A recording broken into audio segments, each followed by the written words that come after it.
அப்படின்னு தான் சொல்லணும். பாக்யராஜ் சாரை நான் ஹிந்துல வேலை பார்க்கும்போது ரீவைண்ட் வித் ராம்ஜி அப்படின்னு பேட்டி எடுத்தப்ப, சார் தூரல் நின்று போச்சுல செந்தில் சாருக்கு அப்படி ஒரு கேரக்டர் அப்படின்னு சொல்லும் போது, ஆமாங்க செந்தில் எனக்கு ரொம்ப பிடிக்கும், செந்தில் கவுண்டமணி என்ன அப்படி இப்படின்னு எல்லாருமே நாங்கெல்லாம் ஒன்னா தான் ரூம்ல இருப்போம், செந்திலுக்கு என்னைக்காவது ஒரு நல்ல வாய்ப்பு கொடுக்கணும் அப்படின்னு நினைச்சிட்டே இருந்தேன். அதுக்கு முன்னாடியே நான் மௌன கீதங்கள்லாம் அங்கங்கெல்லாம் சின்ன சின்ன வாய்ப்பெல்லாம் நான் அந்த இதுல எல்லாம் இன்று போய் வேலைலாம் கொடுத்துருந்தாலும் கூட செந்தில் எட்ட எப்ப பார்த்தாலும் கேட்டுட்டே இருப்பான், நல்ல கேரக்டரா கொடுங்கண்ணே நல்ல கேரக்டரா கொடுங்கண்ணே அப்படி இப்படின்னு சொல்லிட்டு கொஞ்சம் பொரியா அப்படின்னு சொல்லிட்டு இருந்தேன். தூரல் நின்று போச்சு வந்துச்சு. குஸ்தி வாத்தியார் கேரக்டருக்கு நம்பியார் குருசாமியை தான் போடணும்னு முடிவு பண்ணிட்டேன். அவருக்கு அசிஸ்டண்டா அப்படியே கான்ட்ராஸ்டா இருக்கிற ஒரு ஆள் இருந்தா நல்லா இருக்கும்னு சொல்லி செந்தில கூப்பிட்டு நீதாண்டா நடிக்கிற அப்படின்னு சொன்னா அவனுக்கு ஃபர்ஸ்ட் தெரியல. அவன் என்ன சரிண்ணே அப்படின்னு சொல்லிட்டான். ஆனா படத்துல நடிக்க நடிக்க நடிக்க நடிக்க ஒரு கட்டத்துல ஒரு நாள் ஷூட்டிங் ஸ்பாட்ல அப்படியே என்னை கையை பிடிச்சிக்கிட்டு தேம்பி அழ ஆரம்பிச்சிட்டான். என்னென்ன இம்புட்டு பெரிய கேரக்டர் கொடுத்துருக்கீங்கன்னு, என் வாழ்க்கையில உங்களை மறக்கவே மாட்டேனே அப்படின்னு தேம்பி அழ ஆரம்பிச்சிட்டான் செந்தில் அப்படின்னு அந்த பேட்டியில கூட பாக்யராஜ் சார் இதை பத்தி குறிப்பிட்டிருப்பார். அதே போல நம்பியார்கிட்ட போய் இப்படி ஒரு கேரக்டருங்க நீங்க நடிக்கிறீங்க அப்படின்னா, எப்பா என்ன எல்லாருமே வில்லனாவே பார்த்துட்டாங்க, எனக்கு இப்படி ஒரு கேரக்டர் கொடுக்குறிய தம்பி, இது எடுபடாதுன்னு நினைக்கிறேன், வேற யாரையாவது போடுங்களேன். இல்லைண்ணே நீங்க தான் நடிக்கணும் இந்த கேரக்டர்ல, கண்டிப்பா இது வித்தியாசமான முயற்சியாகவும் இருக்கும், உங்களுக்கு ரொம்ப நல்ல பேர் கிடைக்கும்ண்ணே அப்படின்னு சொல்ல, என்னப்பா இப்படி சொல்ற, இது நல்லா இருக்காதுப்பா அப்படின்லாம் தயங்கி வேணவே வேணான்னே சொல்லி, இல்லைண்ணே நீங்க காமெடி பண்ணா நல்லா இருக்கும்ண்ணே, அது புதுசா இருக்கும், நீங்க அந்த குஸ்தி வாத்தியாருக்கு அந்த உடம்பு எல்லாமே நல்லா இருக்கும், நீங்க தான் பண்ணணும் அப்படின்னு சொல்லி நம்பியார்ட்ட சொல்ல, ஒரு வழியா நம்பியார் சம்மதிக்க இந்த படத்தில் நம்பியார் குஸ்தி வாத்தியாரா நடிச்சாரு. இதை அடுத்து நிறைய படங்கள்ல குணச்சித்திர பூவே உனக்காக மாதிரியான படங்கள் எத்தனையோ சொல்லிட்டே போலாம், ஏன் வின்னர் மாதிரியான படங்கள் எத்தனையோ படங்கள்ல குணச்சித்திர நடிகரா நம்பியார் அவர்கள் நடித்ததற்கு மிகப்பெரிய ரவுண்டு வந்ததுக்கு தூரல் நின்னு போச்சு அப்படிங்கிற அந்த படமும் பாக்யராஜ் சாரும் அந்த குஸ்திவாதியார் கதாபாத்திரமும் மறக்கவே முடியாத ஒரு டேர்னிங் பாயிண்ட் நம்பியார் குருசாமிக்கு அமைஞ்சதுன்றதுல எந்த மாற்றமுமே இல்லை. அப்ப ஏன்னா ஜூடோ யாருமே காசு தர மாட்டேன்றாங்கண்ணே, நீங்க சும்மா ஜூடோ கூடன்னு சொல்றீங்களாங்க, ஏன்டா இது ஜூடோ ஜூடோ அப்படின்னு கத்திட்டே சொல்லு, அதான் ஜூடோ. குங்ஃபூக்கு வந்து குங்ஃபூ அப்படின்னு செய்ய சொல்லு, அதான் குங்ஃபூ. அப்ப சைனா மியாமியோ அப்படின்னு ஏதாவது சொல்ற, அதான்டா அப்படின்னு சொல்ற. அதுலயே அவருடைய காமெடி தன்மை படத்துல பழிச்சிட ஆரம்பிச்சிடும். அதுக்கு அடுத்த சீன்ல ஒரு ஆடு போயிட்டு இருக்கும், ஆடு போனோன்னு சொம்பு எடுத்துட்டு போவாரு, என்னமோ செய்ய போறாரு அப்படின்னு பார்த்தாக்கா அந்த ஆட்டை ஒரு மரப்புல வச்சுக்கிட்டு பாலை கறந்து அந்த ஆட்டு பாலை கடன்னு குடிக்கும் போது டைட்டில்லாம் போட்டுட்டு இருக்கிற சீன்ல இதெல்லாமே நடக்கும். அந்த அளவுக்கு இதெல்லாம் ஒரு சின்ன ஒரு துளி உதாரணங்கள்னாக்க படம் முழுக்க அவர் நம்பியார் சார் வந்து எப்படியெல்லாம் காமெடி கலாட்டா பண்ணியிருப்பாரு அப்படின்றத பாருங்களேன். அப்படிப்பட்ட நம்பியாருக்கு ஒரு விஷயம் ஒன்று இருக்கும், என்ன அப்படின்னாக்கா ஒவ்வொரு அமாவாசைக்கும் அவர் மௌன விரதம் இருப்பாரு, யாருக்குமே பேச மாட்டாரு, கையில ஏதோ ஒன்று எடுத்துக்கிட்டு நேரா ஒரு இடத்துக்கு போவாரு, எங்க ஏதுன்னே ஒண்ணுமே தெரிய மாட்டேங்குது அப்படின்னு அந்த ஊர்க்காரங்க பேசுவாங்க. என்ன இதுல ஏன் குஸ்தி வாத்தியார் இது மாதிரிலாம் பண்றீங்க அப்படின்னு சொல்லிட்டு கூட கேட்டேன், 4 அறை வாங்கினதான் மிச்சம்னு அந்த ஊர்க்காரங்களாம் சொல்லுவாங்க. அப்படிப்பட்ட ஒரு சூழ்நிலையில அவர் ஏன் அங்க போறாரு, எதுக்கு போறாரு, என்ன சமாதி என்னன்றதே ஃபர்ஸ்ட் நமக்கு காமிச்சிருக்க மாட்டாங்க. அதுக்கப்புறமா பாக்யராஜ் சாருக்குடைய காதலுக்கு நான் கல்யாணமா ஆக்கி காட்டுறேன், செந்தாமரைட்ட ஒரு கட்டத்தில் பேசுறேன்னு சொல்லிட்டு செந்தாமரைட்டையும் பேசுவாரு. ஆனா செந்தாமரை ஒத்துக்க மாட்டாரு. நான் உன் பொண்ணுக்கும் அந்த பையனுக்கும் கல்யாணத்தை நான் பண்ணி வைக்கிறேன்னா இல்லையா பாரு, இன்னும் எண்ணி 30 நாள்ல, அப்படி இல்லாட்டினாக்கா நான் ஒரு பக்கத்து மீசை எடுத்துக்கிறேன், ஒரு பக்கத்து முடி எடுத்துக்கிறேன் அப்படின்னு சொல்லி சபதம் போட்டுட்டு நம்பியார் வருவாரு. அண்ணே நானும் அப்படி சபதம் போட்டுக்கிறேன் அப்படின்னு செந்தில் சொல்லுவாரு. ஒரு கட்டத்துல நாளாக கற்பனையில அழுவ ஆரம்பிச்சிருவார் செந்தில்.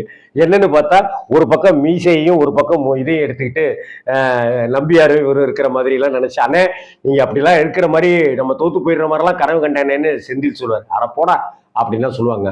இதுக்கு நடுவுல பாக்யராஜ் சாரை நம்பியார் சார் வச்சிருக்கிறதுனால அவர் தன்னுடைய வீட்டுல அடைக்கலம் கொடுத்துருக்கிறதுனால பஞ்சாயத்து வேற நடக்கும்.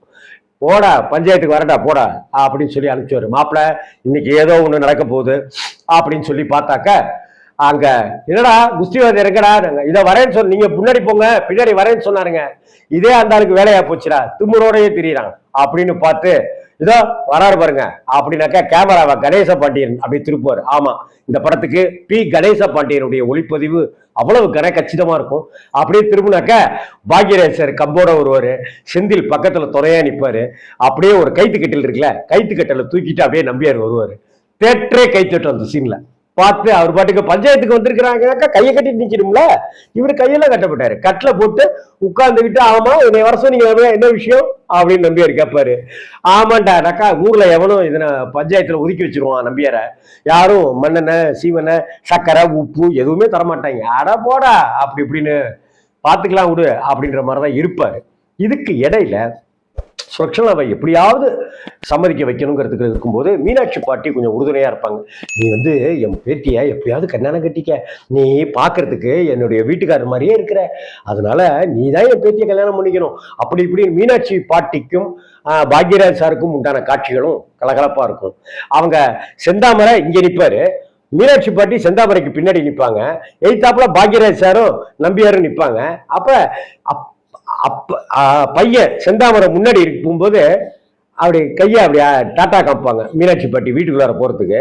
உடனே நம்பியாரு இப்படி கையை காமிச்சு இப்படி இப்படி டாட்டா காமிப்பாரு. இதுக்கும் தேட்டர்ல அதிரி புதிரியான கைத்தட்டெல்லாம் கிடைக்கும். ஒரு கட்டத்துல பாக்யராஜ் சார் மனசு ரொம்ப வெறுத்துருவார். வேண்டாம், இந்த இதனால வந்து சுலக்ஷனாவுக்கும் நிம்மதி இல்லை, செந்தாமரை அவங்க அப்பாவுக்கும் நிம்மதி இல்லை, அதனால இந்த ஊரை விட்டே போயிடலாம் அப்படிங்கிற முடிவுக்கு பாக்யராஜ் சார் வந்துருவார். அப்ப வீட்டில் நீங்கள் இல்லை, குஸ்தி இதில் மைதானத்தில் தான் நீங்கள் இருக்கீங்கன்னு தெரிஞ்சுது, அதனால தான் உங்கள்கிட்ட ஊருக்கு புறப்படுறேன் அப்படின்னு சொல்லிட்டு போகலான்னு வந்தேன் அப்படின்னு பாக்யராஜ் சொல்லுவார். இந்த பாரு மாப்பிள்ள, நீ வந்து இவ்வளோ நாள் பொறுத்து இருந்த, இன்னும் கொஞ்ச நாள் பொறுத்துக்க, கல்யாணத்தை நான் பண்ணி வைக்கிறேன் அப்படின்ட்டு நம்பியார் சொல்லுவார். இல்லைங்க, என்னை விட்டுருங்க, அவங்களும் நிம்மதியாக இருக்கட்டும், எனக்கும் இது ஒத்து வராதுன்னு தோணுது, இது நடக்க போகிறது இல்லை அப்படின்னு உடனே சைக்கிளை தள்ளுவார். சைக்கிளை எட்டி ஒரு உதவுவார் நம்பியார்.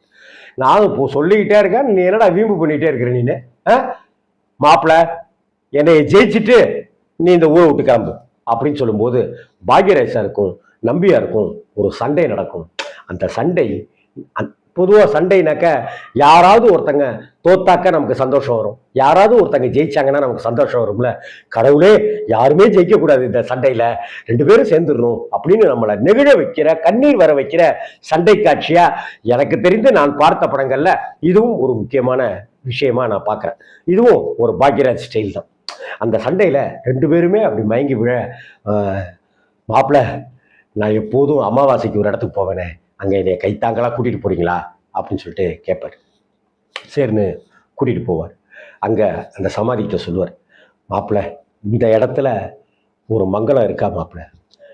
ஆமாம், நான் ஒரு பொண்ணை காதலித்தேன், ஆனால் அந்த காதல் வந்து ரொம்ப கோலாகலமாக ரொம்ப மனசு நெகிழும்படியான ஒரு லவ்வாக இருந்துச்சு. ஆனால் பல எதிர்ப்புகள் அந்த கல்யாணத்துக்கு எங்கள் கல்யாணத்துக்கு நடந்துச்சு. அதனால் அந்த என்னுடைய காதலியை வேற ஒருத்தனுக்கு கல்யாணம் பண்ணி வச்சுட்டாங்க. பாவி பொண்ணு என்னையே மனசுல வச்சிருந்து என்னைய தூக்கி எறியறதுக்கு அவளால முடியாம அடுத்த நாள் விஷம் குடிச்சு இது தூக்கு மாட்டி செத்துட்டா மாப்பிள்ள. அதே போல உன்னையவே நினைச்சிட்டு இருக்கிற இந்த மங்களம்ங்கிறது தான் சுலக்ஷனாவுடைய கேரக்டர் பேர். எப்படி வச்சிருக்காரு பாருங்க, எப்படி மௌன கீதங்கள்ல சுகுணா அப்படின்னு பேர் வச்சாரோ, எப்படி இன்று போய் நாளை வாழ ஜெயா அப்படின்னு பேர் வச்சாரோ, எப்படி அந்த நாட்கள்ல வசந்தி அப்படின்னு பேர் வச்சாரோ, எப்படி டார்லிங் டார்லிங் டார்லிங் படத்துல பூர்ணிமா ஜெயராம் பேரு ராதா அப்படின்னு வச்சாரோ, அதே போல இந்த படத்துல மங்களம் அப்படின்னு பேர் வச்சிருப்பாரு. கிராமத்துல இந்த பேர்லாம் நிறைய புழக்கத்துல உண்டு. மங்களம். அதே போல சுலக்ஷனாவும் நம்ம செத்து போயிடக்கூடாதியா, வேற யாரையாவது கல்யாணம் பண்ணிட்டு அப்படின்னு நம்பியார் சொல்ல, இருக்கேன்னு சொல்லு மாப்பிள்ள, எப்படியாவது சேர்த்து வைக்கிறேன், அவளை சாக விட்டுறக்கூடாது மாப்பிள்ள, சத்தியம் பண்ணி கூட போக மாட்டேன்னு அப்படின்ட்டுலாம் சொல்லி வருவாங்க. இப்படி இருக்கிற ஒரு சூழ்நிலையில கடைசியில பத்திரிகை அடித்த பிற்பாடு அப்ப அவர் செந்தாமரை சுலக்ஷனாவுடைய மனசெல்லாம் அறிந்து கொண்டு பாக்யராஜையும் சுலக்ஷனாவையும் சேர்த்து வைக்கலாம் அப்படின்னு முடிவில் இருக்கும்போது, கல்யாணம்லாம் அடிச்சிட்டீங்க, பத்திரிகைலாம் அடிச்சிட்டீங்க, ஊருக்கெல்லாம் கொடுத்தாச்சு, இப்ப என்ன திடீர்னு கல்யாணத்தை நிறுத்துறீங்க அப்படின்னு சொந்தக்கார பையன் அந்த சூரியகாந்த் அவர் வந்து இதெல்லாம் நிறுத்துவாரு. ஆல்ரெடி இவங்க வந்து நிறைய மாப்பிள்ளைகளை அப்படிதான் நிறுத்திருப்பாங்க. யாரு? நம்பியார் வந்து நிறுத்திடுவாரு. இந்த 16 வயதுல ஏங்க வத்தி பொட்டி இருக்குங்களா, இந்த ஊருக்கு ஓயிராபுரத்துல இருந்து வரேங்க, இங்க இருக்கிற குருவம்மா பொண்ணு மயில பொண்ணு பார்க்கறதுக்காக என் புயலுக்கு பொண்ணு பார்க்கறதுக்காக வந்திருக்கானுங்க அப்படின்னு சொல்ல ரஜினி உடனே அந்த கல்யாணத்தை கலைச்சு இது எப்படி இருக்கு அப்படின்னு கேட்பார்ல. பஸ்ல அந்த டயலாக் ஓடிட்டு இருக்கும், அந்த சீன் ஓடிட்டு இருக்கும், அந்த காட்சியை வந்து காதுல கேட்டுட்டு இருக்கும் நமக்கு. அதை அந்த அந்த ஸ்பீக்கர்ல அது காமிச்சிட்டே இருப்பார் பாக்யராஜ் சார். அப்படியே ஸ்பீக்கரை விட்டு இறக்குனாக்க பாக்யராஜ் சார் போடுற மாதிரியான ஸ்டைலான சட்டை பேண்ட் எல்லாத்தையும் போட்டுவிட்டு குடுமி கிடுமிலாம் வச்சுக்கிட்டு நம்பியார் வந்து மாப்பிள்ளை வீட்டுல களைச்சி விட்டுட்டே இருப்பாரு. ஒவ்வொரு மாப்பிள்ளை வீட்லயா இதை மக்களுக்கு பத்தின விஷயத்தெல்லாம் சொல்லி கலைச்சு விட்டுட்டே இருப்பாரு. ஒரு கட்டத்துலதான் கடுப்பாயி சூரியகாந்தா கல்யாணம் பண்ணி வைக்கிறதுக்கு வருவாரு. அன்னைக்கு மௌன விரதத்துல இருப்பார். சூரியகாந்துக்கு பத்திரிக்கை பத்திரிக்கை உனக்கு தாண்டா கொடுக்கணும், அதுக்கு தாண்டா வந்திருக்கேன்னு செந்தாமரை நம்பியார்ட்ட சொல்ல, நம்பியார் அன்னைக்கு மௌன விரதத்துல இருப்பாரு. ஆனா அப்படியே செந்தாமரையோட காலை பிடிச்சிட்டு கதறுவாரு, நீ வேற மாப்பிள்ளைக்கு வேணா கல்யாணம் பண்ணி கொடு, நீ இந்த பையனுக்கு கல்யாணம் பண்ணி வேற கொடுக்காம கூட இரு, ஆனா இந்த பயலுக்கு வேணாண்டா, ஐயாவுக்கு வேணாண்டா, அவன் தப்பானவன்டா, அவனுக்கு வியாதி வைக்கலாம் இருக்குடா, நான் தாண்டா மருந்து கொடுத்துருக்கேன்னு.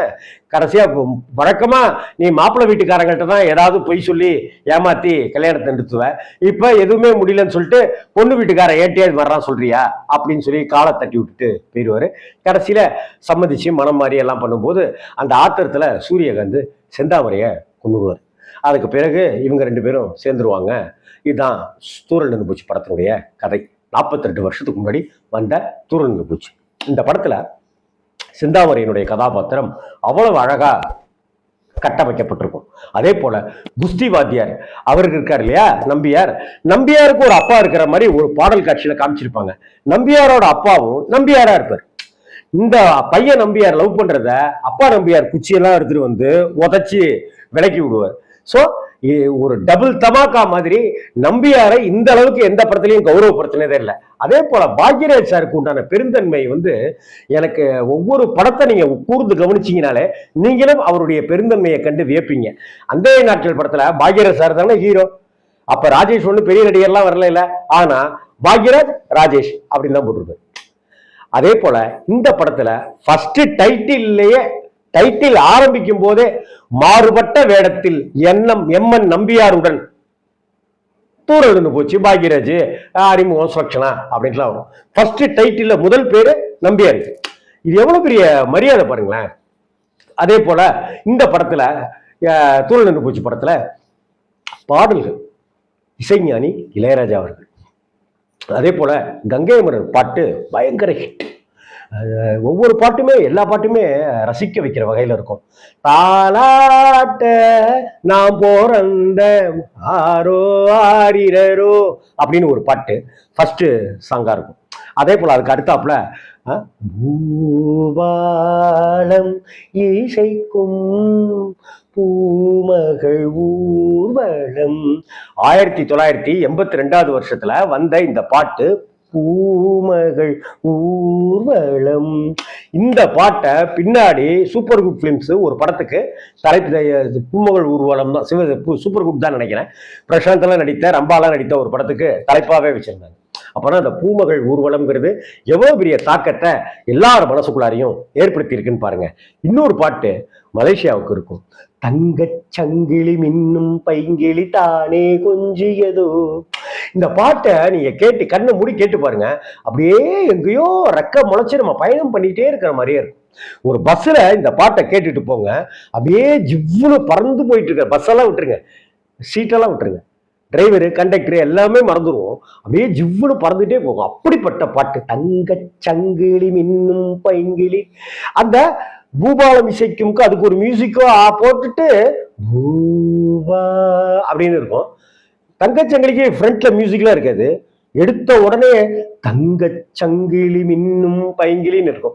ஏன் இந்த மேஜிக்லாம் இளையராஜா பண்ணாருன்றது அவருக்கு தான் தெரியும், நமக்கு என்னன்னே தெரியாது. ஆனா நம்மள மயக்கிட்டே இருப்பார் ஒவ்வொரு பாட்டுலையும். அதான் இளையராஜாவோட வேலையே.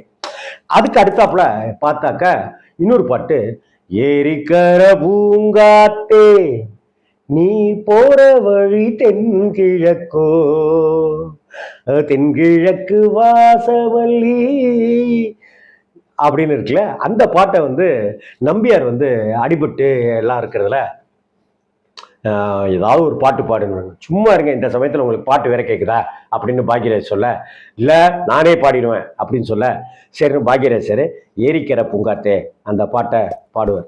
பாடும்போது கடைசியில நம்பியாரும் அந்த கரகர குரல்ல பாடுற மாதிரியும் அந்த ஒரு சோகமான காட்சியா அப்படியே காமெடியா மாத்திர வித்தை பாக்யராஜ் சாருக்கே கைவந்த கலை. அது மாதிரி ஆக்குவார். படத்துல இந்த பாடல்களை எல்லாம் தாண்டி ஒரு பாட்டு மிகப்பெரிய ஹிட் ஆச்சு. அந்த வரியை தமிழகத்துல சொல்லாதவர்களே கிடையாது.